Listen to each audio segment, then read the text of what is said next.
Saudações! Nós somos da Universidade Livre Allan Kardec e estamos numa parceria com a Casa Espírita Luz Espírita, Caville. Eu sou o professor Roger Bradbury e estamos fazendo uma série de encontros entre a ciência acadêmica e o espiritismo.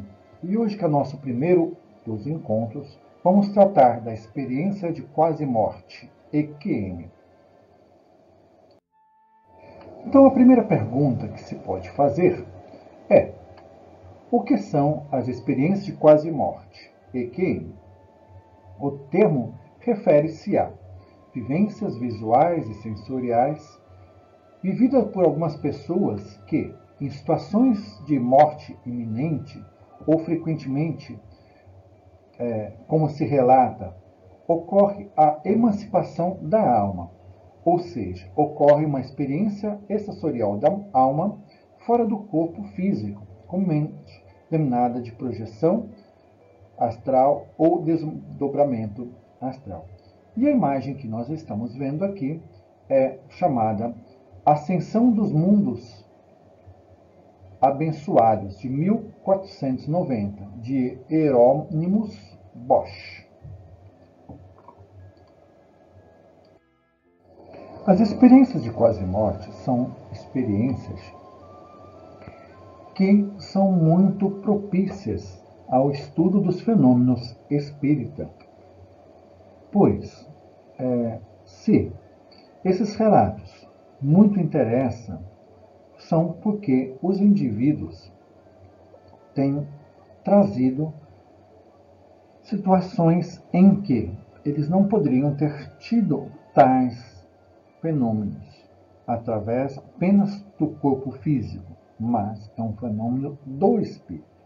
Pois, primeiro, seus corpos estariam sido dados clinicamente como mortos ou próximo da morte. Então, eles estariam ou em estado de coma ou desacordados. E, por vezes, estariam sem atividade cerebral.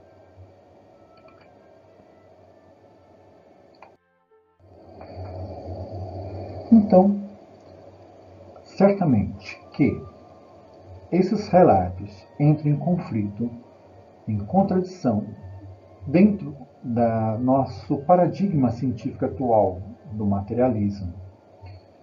Esses relatos não poderiam ter sido produzidos e nem produzirem tais lembranças, tais como as riquezas de detalhes do que estava acontecendo em redor da pessoa. Então, se ela estava de olhos fechados, desacordadas, como elas podem ter riqueza de detalhes sobre esse contexto? E até uma certa visão à distância de fatos que estavam ocorrendo numa outra sala, ocorrendo num outro espaço. Por exemplo, tem uma descrição de uma pessoa que teve uma EQM e viu um sapato jogado numa janela do hospital. Então, ele não teve essa visão como alguém que teve essa visão com seus próprios olhos e não viu isso acontecendo ali, mas ela viu através de uma visão à distância, quase uma mediunidade à distância. E aí coloca em xeque a nosso paradigma atual, pois o paradigma científico atual não concebe esse dualismo mente-cérebro e também não concebe uma vida após a morte.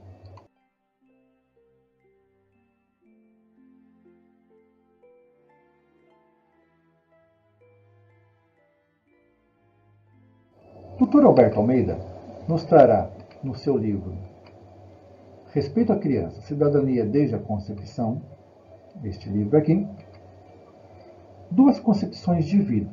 Didaticamente, podemos, dizendo ele, que há pelo menos duas visões básicas em torno dessas mais magnas concepções de vida, que resultarão em atitudes bioéticas bem diferentes, diante das questões palpitantes e relacionadas aos extremos da linha do tempo, do nascimento e da morte do ser humano. No caso do nascimento, o abortamento, e no caso da morte, a eutanásia, ou um suicídio assistido. Então, primeiramente, temos a concepção cerebrocêntrica, que vamos detalhar mais à frente, e a segunda concepção, chamada espiritocêntrica. Esta é a visão espírita dentro de um paradigma médico espírita. Ainda tomando o livro de Dr. Alberto Almeida, Respeito à Criança, temos a explicação deste sobre a concepção cerebrocêntrica. Nesta compreensão, diz Alberto Almeida, a vida se limita à organicidade do sistema nervoso. A morte de uma pessoa quando se confirma a morte encefálica, para nós também, mas não a morte do espírito, mas sim a morte física. A partir desse parâmetro materialista, fica arbitrado que só há um ser humano vivo quando surge o neuroblasto, quando surge então a terminação cerebral já bem formada, ainda no embrião. Antes disso, diz a concepção cerebrocêntrica materialista da ciência vigente, é até permitido, ou seja, legítimo, intervir no embrião em formação, visto que a pessoa ainda não existe, sendo então legítimo, creem eles, o procedimento até do aborto. E continua o Dr. Alberto Almeida a tratar a concepção cerebrocêntrica. A vida do ser pensante coincide com a vida biológica. É um entendimento materialista, ou seja, mecanicista da existência. O ser humano é exatamente igual ao seu corpo, nada mais, nada menos. Em outras palavras, o pensamento, o sentimento, os valores, a ética e toda a sua subjetividade, dizem Alberto Almeida, surge como consequência do sistema nervoso. Somos um epifenômeno dos nervos, desde o neuroblasto até a consagração do sistema nervoso encefálico. A pessoa é o efeito de um corpo orgânico que se formou. Essa é a posição materialista da ciência vigente, da medicina vigente, e deixo claro, não é a visão de Dr. Alberto Almeida. Ele está apenas retratando como pensa a academia hoje, que tem muito benefício para a sociedade, mas como não conhece, desconhece a vida espiritual, não é assunto para ela discutir, assim entende a ciência atual, mas um novo paradigma. Inclusive um paradigma médico espírita vem surgindo através de grandes cientistas como Amit Goswami, como os psiquiatras, no caso brasileiro, Alexandre Moreira de Almeida, nos Estados Unidos, o Ian Stevenson, Jim Tucker, na Índia, o Hernandranath Banerjee. Então, todos esses vêm provando que a vida está para além do corpo físico. E ainda, vamos tomar aqui Alberto Almeida.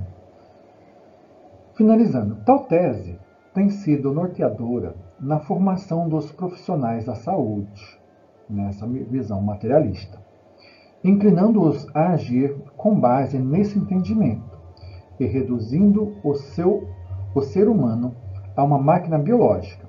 Por isso mesmo, julgam que promover o abortamento antes do neuroblasto, ou seja, antes do sistema nervoso esteja maduro, não constitui então crime, visto que o ser ainda não está constituído.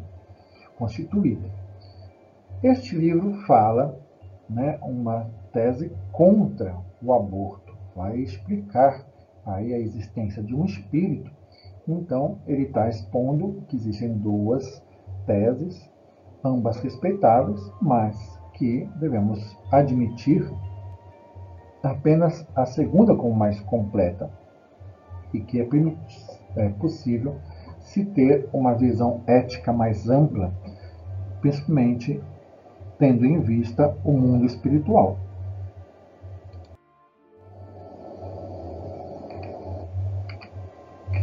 De modo idêntico, quando o paciente apresenta o sistema nervoso central comprometido demasiadamente, que é o caso muito das EQMs, seja por doença, seja por traumatismo grave, e porque, supondo que não possa mais se recompor, então é algo que a ciência dê como um caso, né, sem chance de recuperação, precipitam-se promovendo a eutanásia, ou seja, um suicídio assistido, ainda que não haja registro de morte encefálica para essas pessoas.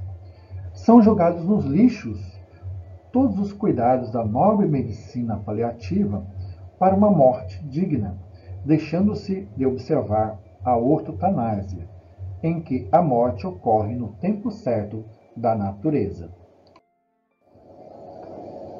Continuando o Dr. Alberto Almeida, de idêntico modo, quando o paciente apresenta o sistema nervoso central comprometido demasiadamente, seja qual for a doença, seja por traumatismo grave, e por quê? Supondo que não possa mais recompor, precipitam-se promovendo a eutanásia, ainda que não haja registro de morte encefálica.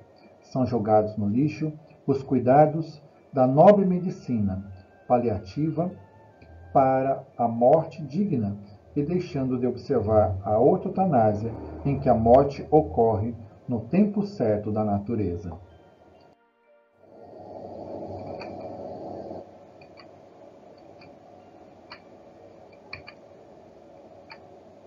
A concepção espiritocêntrica, entretanto, tem uma visão diferenciada. A visão espiritocêntrica da vida tem o seu ponto de centralidade no espírito, ou seja, no ser que transcende o organismo biológico.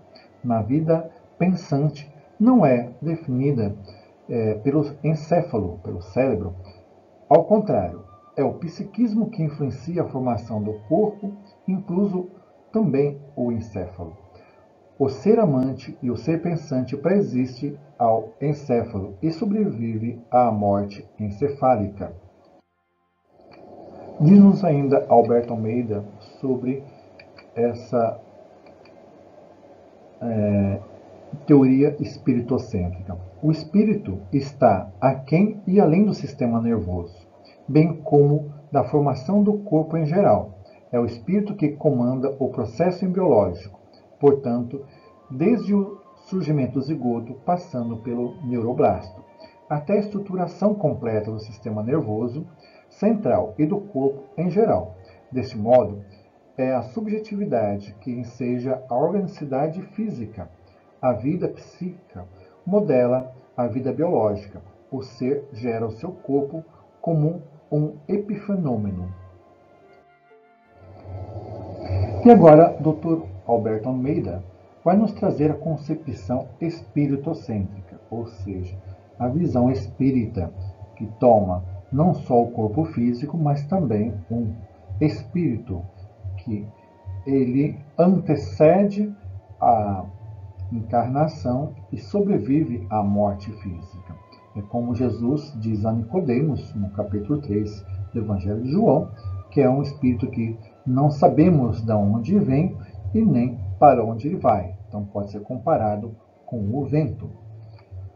Então diz Dr. Alberto Almeida que o espírito se vale da embriologia para corporificar-se, materializar-se. E quando o organismo experimenta a morte encefálica, o espírito o abandona, mantendo a vida psíquica para além da morte física. A enciclopédia livre Wikipédia nos informa que o interesse popular pelas EQMs se iniciou devido principalmente ao trabalho do psiquiatra e parapsicólogo norte-americano Raymond Moody, em seu best-seller Vida Depois da Vida, de 1975. O objeto de estudo da psicologia anomalística e da neurociência, não há consenso científico até agora que explique de forma definitiva as alegações desse fenômeno, nem sobre as causas e significados. Para psicólogos e espiritualistas, interpretam estas experiências como supostas provas ou evidências do dualismo mente-cérebro após a morte. As experiências de quase-morte, elas foram relatadas por muitos pacientes e foram estudadas por uma série de pesquisadores, como Elizabeth Kubler-Ross e Raymond Moody, entre outros que vamos ver já já. Em comum, elas têm as seguintes características. Costumam relatar a visão de seres espirituais, às vezes relacionados à religião particular de cada um. Uns dizem ver Buda, outros dizem ver Jesus, outros dizem ver Maria e outros anjos e deuses, conforme a sua orientação religiosa. Um sentimento de paz interior, isso quase a totalidade dos casos. Então, é sempre uma experiência, muitas vezes, benéfica, traz grandes transformações. A impressão de estar em um outro corpo, diferente do corpo físico, pesado, dolorido, para viver essa paz interior, essa leveza de estar flutuando. A percepção de estar na presença de outras pessoas à sua volta. Então, a capacidade de saber o que está acontecendo ali no entorno, embora esteja inconsciente, de olhos fechados. E a sensação, então, de estar flutuando sobre o seu corpo físico. Então, esta imagem nos traz bem o que é esse desdobramento, essa emancipação da alma, com a lembrança daquilo que não está mais sendo registrado pelo cérebro, mas pelo próprio espírito. Esse espírito que está numa projeção astral, que está num desdobramento, que pode, assim, agora registrar, como registramos em nossos sonhos, não aquilo que nosso cérebro está vivenciando, mas aquilo que nosso espírito vivencia.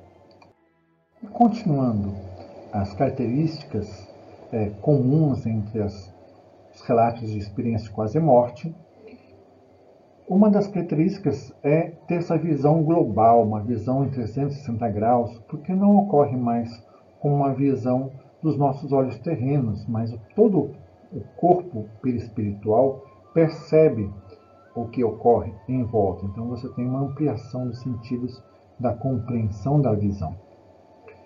A sensação de que o tempo do relógio passa mais rápido ou mais devagar no mundo espiritual.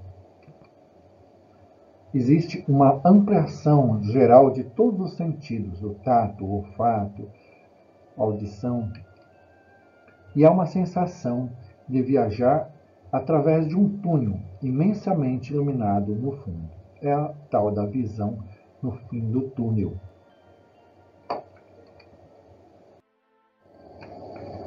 E um dos mais antigos registros de EQM está na República de Platão.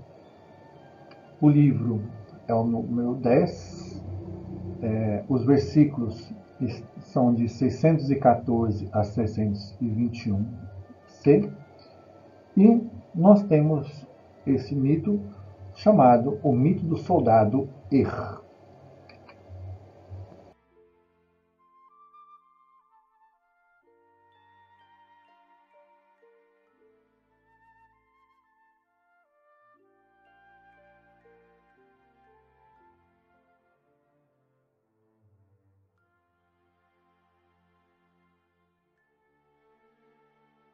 Conta-nos Platão.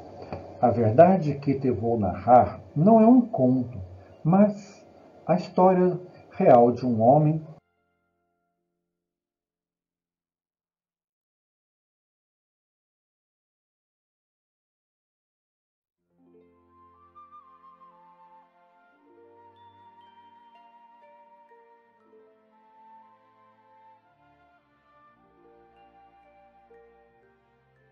Fizemos a leitura do primeiro trecho. Não vamos poder ler todo o mito de Ir, mas para nós, como vimos até agora, também em Platão, nesse espaço, a pessoa que vive a EQM percebe a presença do que a maioria descreve como um ser de luz. Embora o seu significado possa variar conforme os arquétipos culturais, a filosofia ou a religião pessoal, em geral descreve um portal entre essas duas dimensões e é também descrito como uma fronteira entre a vida e a morte. Por vezes, alguns pacientes que viveram essa experiência relatam que tiveram de decidir se queriam continuar ou não e regressar à vida física. Muitas vezes, eles falam de um campo, de uma porta, de uma sebe, uma planície, como o Platão, ou um lago, como a gente viu o rio Letes, como uma espécie de barreira que, se atravessada, implicaria não mais regressarem ao corpo físico. Na mitologia grega, é comum a gente ver também essa ideia que teria um barqueiro, então essa alma, para atravessar para o outro lado, teria que pagar uma moeda, por isso que muitas vezes as pessoas eram enterradas com uma moeda na boca ou nos olhos, para poder pagar ao barqueiro fazer essa viagem através desse rio, de rio Estige. Também vemos na figura de linguagem, na metáfora que Jesus fala, sobre Lázaro e Rico, né? Então os dois desencarnaram e foram para lugares diferentes do Hades, que é esse inferno descrito por Platão, onde tanto as almas dos bons como as almas dos maus estão embaixo da terra, estão no submundo, que é o reino do deus Hades, ou também chamado de Hades, mas em espaços físicos diferenciados, como Platão bem explica. Então, Jesus fala que havia um abismo entre eles e o Lázaro não poderia levar água para matar a sede do rico e nem o rico poderia ir até onde Lázaro estava. Também vamos ver que após a experiência de quase morte, muitas pessoas declarem terem alterados pontos de vista em relação ao mundo e às outras pessoas. As mudanças comportamentais geralmente são significativas e positivas. E o principal fator para a mudança é a perda do medo da morte, a tanatofobia. Em geral, a pessoa diz enxergar o mundo de maneira mais vívida e ser inundada por sentimentos de bondade e amor ao próximo. Ter vontade de ajudar os necessitados, sentir abertura para uma forma de religiosidade, aceitar-se mais e aceitar mais aos outros, perder o sentido da importância do ego e se preocupar menos com as opiniões dos outros. Essas pessoas alegam que passaram a valorizar mais as suas vidas e a dos outros e reavaliaram os seus valores, a ética e as prioridades habituais e tornaram-se mais serenas e confiantes. Esses dois trechos lemos aqui da Enciclopédia Livre Wikipédia. Vamos agora fazer um resumo da investigação científica até o momento atual. Então, até por volta da década de 60, este fenômeno, o fenômeno de experiência de quase morte, costumava ser considerado pela ciência estrita como um assunto vulgar, um fruto de lendas ou de crendice popular ou religiosidade. No entanto, a partir da década de 70, as pesquisas do médico Raymond Moody e também da médica Elizabeth Kübler-Ross, principalmente após a publicação do seu best-seller A Vida Depois da Vida e da Elizabeth Kübler-Ross, o livro Sobre a Morte e o Morrer, respectivamente, levaram ao início de uma corrente de pesquisas em todo o mundo sobre o fenômeno.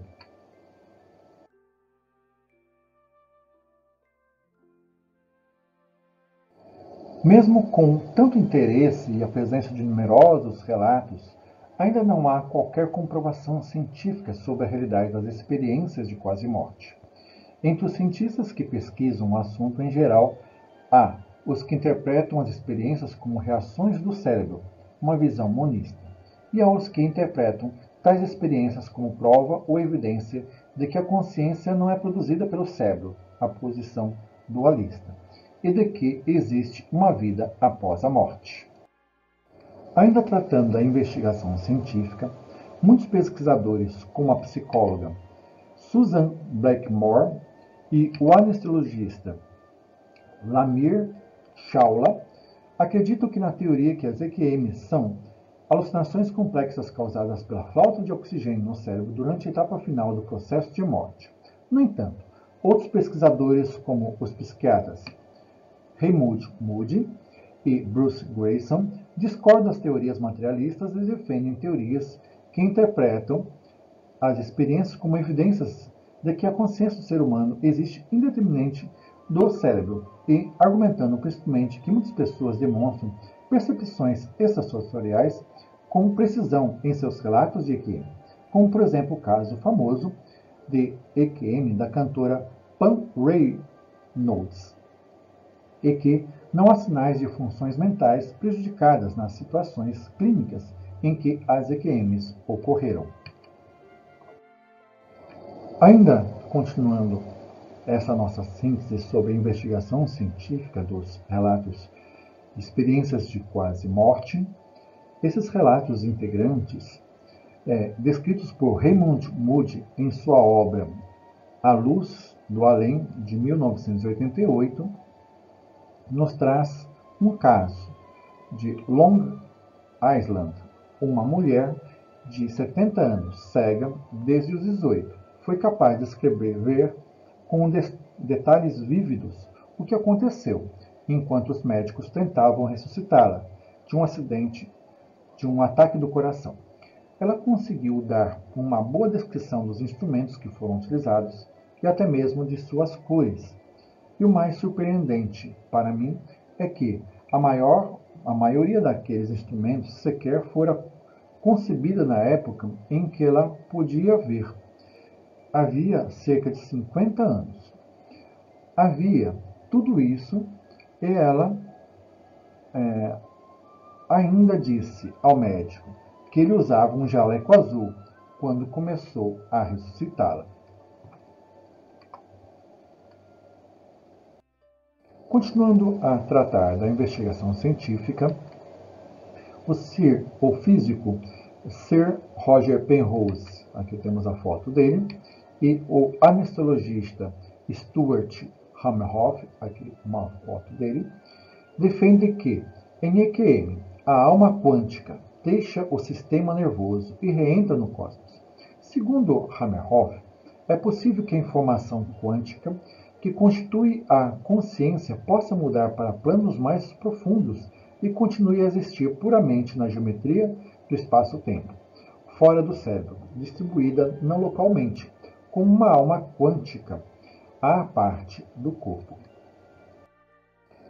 Um dos primeiros estudos clínicos sobre experiências de quase-morte em pacientes em estado de parada cardíaca foi feito pelo cardiologista Pim van Lommel, holandês, e sua equipe médica, tendo sido publicado em 2001 pela revista científica Lancet.